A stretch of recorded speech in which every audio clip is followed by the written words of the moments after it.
Ooh, he's creepy. I'm not going in there, it looks creepy. That's creepy. And this. So, what exactly is creepiness?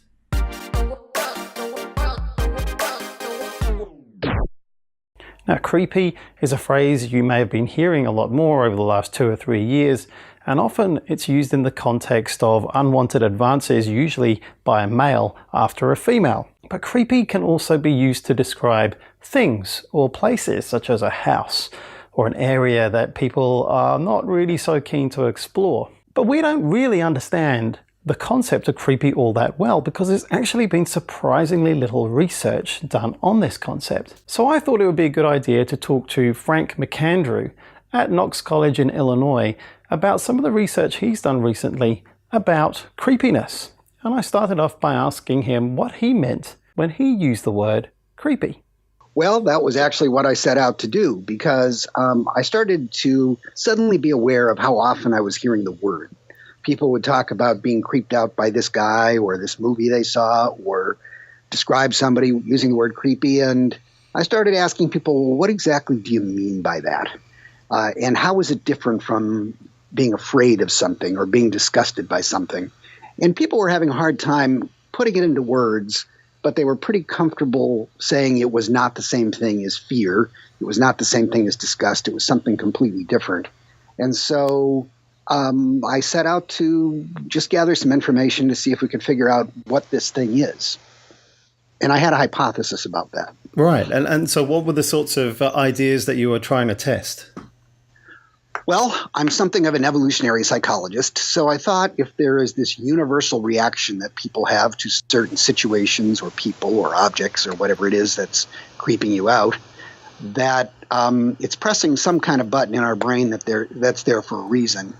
And my hypothesis was that we get creeped out when we're unsure about whether there's something to be afraid of or not. We become hypervigilant. We monitor our environment to try to figure out what's going on. There's ambiguity there. And we could get creeped out by a person. You're interacting with somebody who's sending off some signals, but you don't really know if they mean you any harm or if they're dangerous. But you can also be in a place that makes you very uneasy, and you're not sure that there's anything there to worry about. So you essentially screen out everything else in the world except that one thing that you're concerned about. And it's an uncomfortable sensation. Uncomfortable sensations motivate us to do things. You get hungry, you eat something. You get thirsty, you drink something. You get creeped out, you need to resolve something. You need to resolve the ambiguity. And so to eradicate this unpleasant sensation, you monitor. That's interesting because we hear quite a lot about when we have this kind of threat detector, we become very attuned to monitoring and becoming very vigilant around looking for threat in our environment. And I guess what you're saying here is that perhaps we might have a creepy detector which alerts us to where things are ambiguous, and then we monitor them really carefully to see whether they are a threat or not. Is that right? Yes. Think of it as our caveman ancestor walking through the forest and there's some bushes rustling off to the side. Well, maybe it's just the wind or a rabbit or some harmless little thing, but maybe it's an enemy or a predator waiting for you. Well, natural selection was pretty ruthless in selecting the people who were cowards. People who said, it's probably just the wind. Those genes got removed pretty quickly because they ignored real threats. People who overreacted and thought there was something dangerous there when there was not, they didn't really lose much, a little bit of time maybe. And so we were selected to perceive threats in the absence of certainty.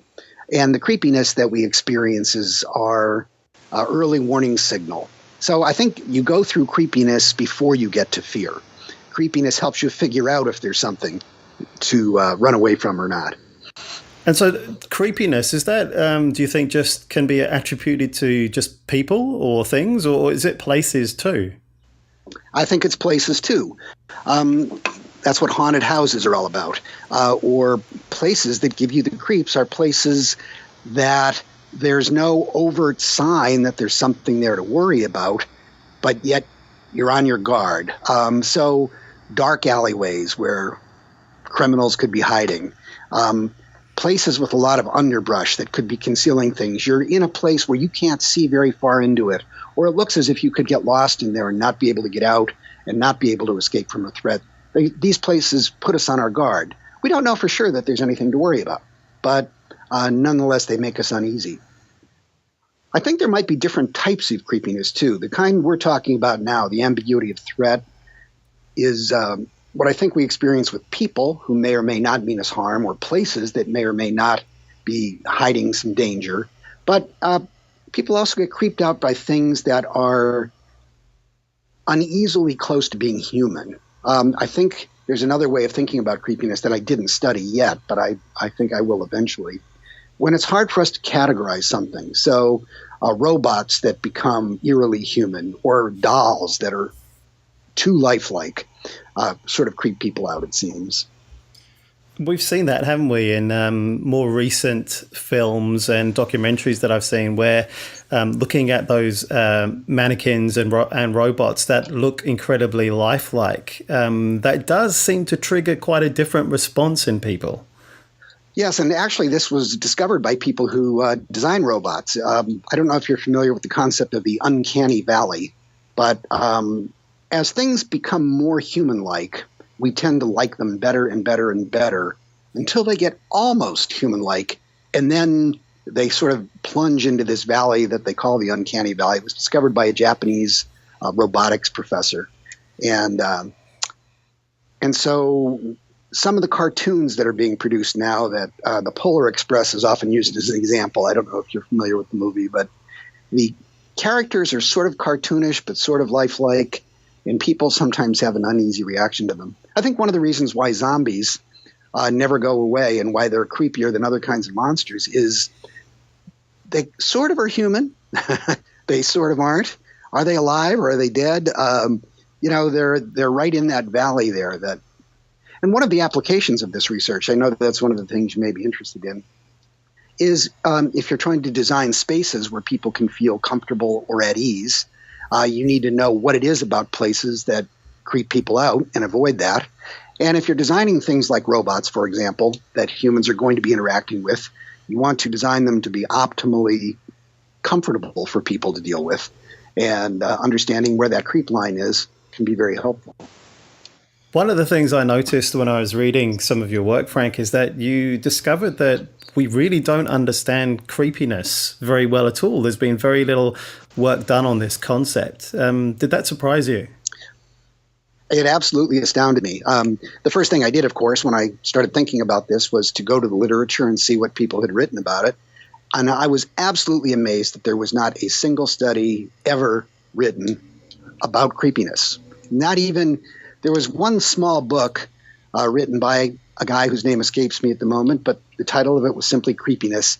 But it was a very different kind of way of thinking about creepiness than I was looking at. And so, yeah, I was just surprised that nobody talked about it before. So in the study that you did, where you asked quite a few people, I think, maybe you can tell us more about that. I think it was over 1,300 people. It was. Mm-hmm. And what did you find in that study? Well, it was an online survey, and we recruited people through a Facebook event. We set it up and just kind of spread the word. And we had a nice range of people, ages from 18 to 77. About 1,000 of our 1,300 and some participants were female, so it was a very heavily female group. And I'll talk about some of the male-female stuff in a bit. But we essentially had 4 sections to the survey. In the first one, they were told to imagine that a friend of theirs just came back from an interaction with somebody, and they described the person as creepy. And then we gave them 44 statements about how a person might behave or how a person might look, and asked them to just say how likely it was on a scale of 1 to 5 that this person who was described as creepy exhibited those behaviors or that appearance or whatever the thing was. We then presented them with 21 different occupations, just sort of chosen from the whole range of occupations there are, and asked them to rate those on creepiness. We asked them to just free associate and come up with 2 hobbies that they thought were creepy. And then we had a last section where there was a series of statements about creepy people, or what they had to determine was how characteristic each of these things would be of creepy people. And finally, we just asked them one question: do you think creepy people know that they're creepy? And so when you put all that together, we found things that you might have expected. Males are bigger creeps than females. And I think for good reason. Males are simply more threatening. And if creepiness is about detecting potential threat, whether you're a male or a female, you're going to be on your guard more against a guy than you are against a woman. And another thing that was very clear is females in particular are more likely to perceive some sort of sexual creepy vibe from a creepy person than men do. So when there were questions like, do you think this person has a sexual interest in you, or is the person likely to steer the conversation towards sex, women were much more likely to think that creeps would do that than men would. Did people disclose their own sexual orientation in or sexual preferences in the survey that you did? We did not ask that. And in hindsight, that's one of those things that I think would have been interesting to know. So just going on the assumption that the majority of our females and the majority of our males were heterosexual, I would draw conclusions based on that. But that's an interesting question. I'm not sure how that would change things. But a lot of what it comes down to is predictability. If a person is behaving in a way where they're following the script, and you think you understand their intentions and what they're going to do next, they don't come across as creepy. Anything that a person does that makes them sort of unpredictable or outside of the norm puts us on our guard. Nonverbal behaviors turned out to be a very big predictor. If people aren't using eye contact right, or they're laughing or smiling at the wrong times, or their interpersonal distance is off, and some of those things really kind of send off signals. Yeah, if they don't know enough to follow those rules, what other rules might they not understand, and what might the implications of that be for you? Sure. And there were some other things that kind of speak to that concept when you came up, I think, with some findings around appearance as well. Yeah, some of the media portrayals of my research really kind of latched onto that and said, oh, if you've got bulging eyes, you're creepy, or if you have long fingers, you're creepy.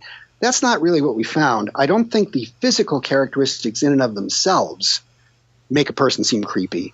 But if you have unusual physical things, they sort of amplify or magnify any creepy vibes you might be sending out, because now you've got an unusual appearance combined with unusual behaviors, and that really pushes us over the edge. So if you have A plus B, then that's what really starts the creepiness detector pinging for people. Yeah. A alone is creepy. B alone is creepy. And B, if it's behavior, is creepier than A, which is appearance. But A plus B, equals C for creepiness. Okay. And how do you think, I'm not sure about your sample, but how do you think cultural differences may play into the interpretation of some of these behaviors and appearance variables between people? Well, we did, it's another thing we didn't ask is where people were from. And we did have international representation in our sample, but since I didn't ask people where they were from, I wasn't able to sort of compare one country to another. So all I've got on this is informal anecdotal stuff. And I've talked to people from a couple of dozen of different countries about this over time. And everybody seems to be on the same page. I don't have hard quantitative data on this, but I haven't had any conversations where I would talk about in other words, no matter where the person is from, as soon as I bring up the concept of creepiness, they understand immediately what I'm talking about. And, oh yes, we have people like that here too. So, yeah, everybody seems to know. So I do think it's sort of a universal reaction to unpredictable people. And you had some interesting findings as well around occupations and hobbies and how creepy or not that they were perceived to be. Would you mind talking about that a little bit? Yeah, and one of them has turned out to be sort of a problem for me, actually. The occupation that was rated as the creepiest were clowns. And then you know about the creepy clown scare that's been going on around the world over the past 6 months or so. Mm-hmm. It seems to have settled down a bit now that Halloween is over. But I was asked to write an article about why people would be creeped out by clowns, which I did, and it kind of went viral and it was all over the place. But now I've got all of these sort of angry clowns harassing me and getting on social media and causing trouble. It's like I invented the creepy clown idea. I'm just the messenger. But I never foresaw that coming. But when you think about clowns, they've got it all going on, right? They've got the odd physical characteristics, the big shoes, the wig, the red nose, the makeup. And you can't really read them because they might have a smile painted on their face, but are they really happy? And you can't tell what they're feeling. And they're mischievous by definition, right? They play pranks. So you never know what's going to happen with them. And they do have that unfortunate association with mass murderers now because of the John Wayne Gacy case back in the 1970s and 80s, followed up by the whole Hollywood series of movies about killer clowns. So clowns were number one. And that fits perfectly with the idea that it's about ambiguity and unpredictability. But some of the other ones that scored high in occupations were undertakers and taxidermists. And if you think about those, they're both occupations where the person is choosing to spend their time with dead things. And this is something most people would really like to avoid. And so if a person chooses an occupation where this is what they do, that right away makes them unusual. And if they're unusual in that way, what other ways might they be unusual? And so perhaps that puts us on our guard as well. And yeah. That maps quite interestingly, I think, onto one of your other findings, is that there was a perception in your group that creepy people don't know that they're being creepy. Yeah, and they may not even have bad intentions. That was another thing that our subjects were pretty on the same page with. But that doesn't mean they're not dangerous. You know, if they're not following the rules and they don't understand the rules, well, they may do you harm without intending to be evil. And there are some funny implications of that, because if somebody asks you who the office creep is where you work and you can't think of anybody, you know, you may have to look in the mirror. Yeah, but it seems like people seem to think of creepiness as something that's just who the person is. And they in some ways think of them as poor souls who don't understand why the world doesn't react well to them. Okay, so there's some interesting social implications there then for those people who are portrayed or perceived as others as being creepy, as to what their experience is like. Well, and I've gotten some sort of angry email and comments on social media from people who immediately thought I was picking on or making fun of people who are different in some way, such as being autistic. And this did not in any way cross my mind at all when we were doing the research. And it's unfortunate that people would think I was. But when you think about somebody that you're interacting with, if you don't know that person is autistic and they're interacting very strangely and awkwardly, you are going to feel a little creeped out until you have an explanation for what's going on. When you find out the person is autistic, they're no longer creepy to you because you understand why they're behaving the way they are. But in the absence of that explanation, they kind of give you the creeps. And hobbies. You also found out that certain hobbies were seen as perceived as more creepy than others. What were they? Well, as with occupations, when people tend to gravitate toward things that most people would like to avoid, that sets you apart in an interesting way. For example, collecting things, especially if you're collecting things most people would try to avoid, like reptiles or insects.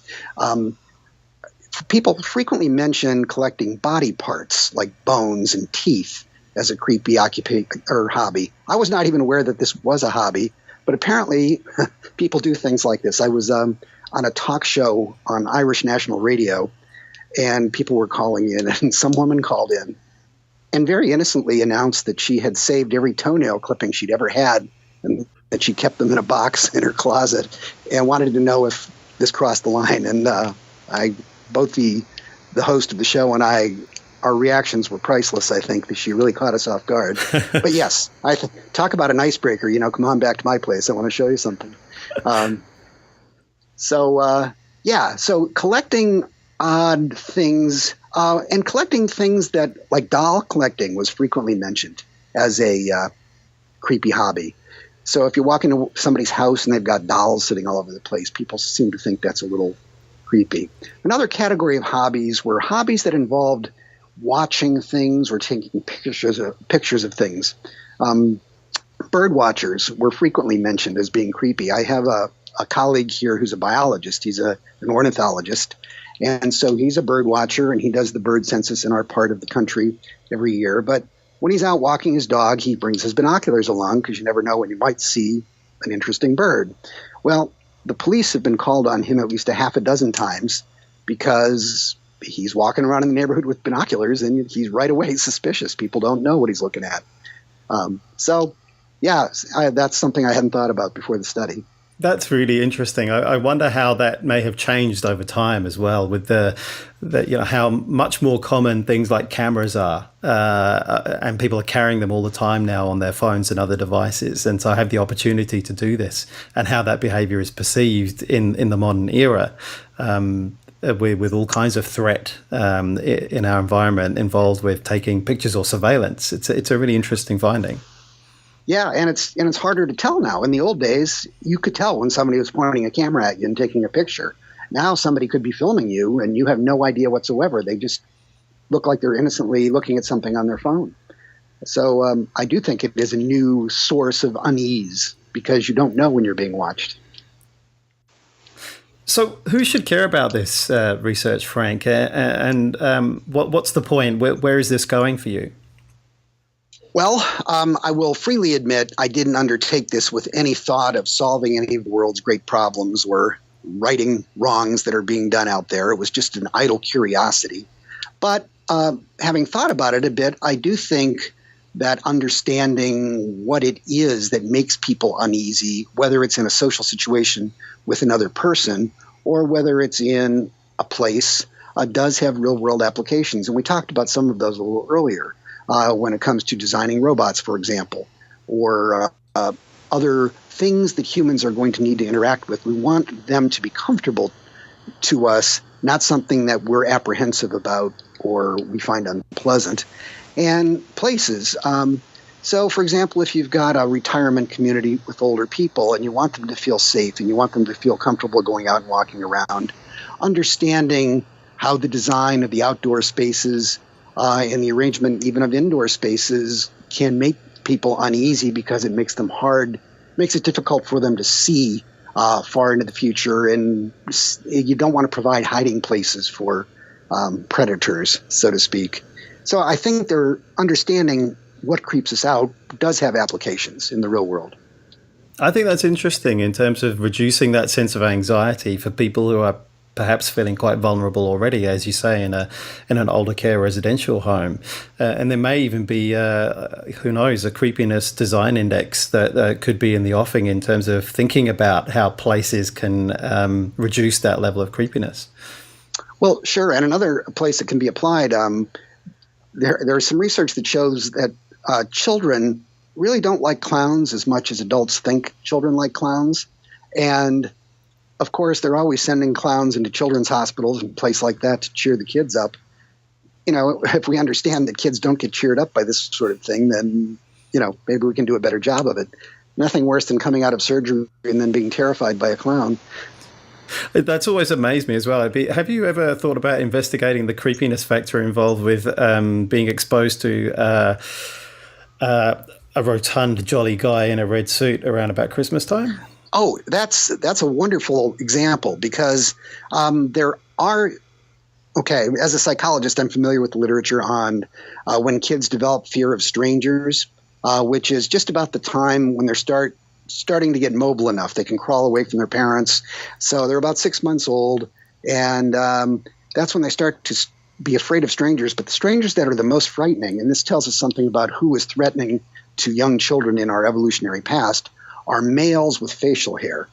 And so if you think about Santa Claus in that way, you're presenting these kids who are 2 years old. You're forcing them on the lap of this guy that is pushing all the buttons for a terrifying thing. And there are those famous, I don't know if you've seen them in New Zealand, the bad Santa Claus pictures. Kids being terrified. Yeah, they're hilarious, but they're not hilarious for the kid that's going through it at the time. No, I've always been puzzled by that as an experience, as a rite of passage that we put our kids through in the cultures that do celebrate Christmas widely. It's always been quite puzzling to me.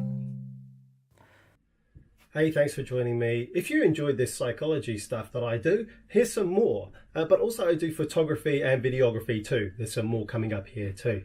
Thanks for joining me. Watch one of these and keep informed. Thanks and see ya.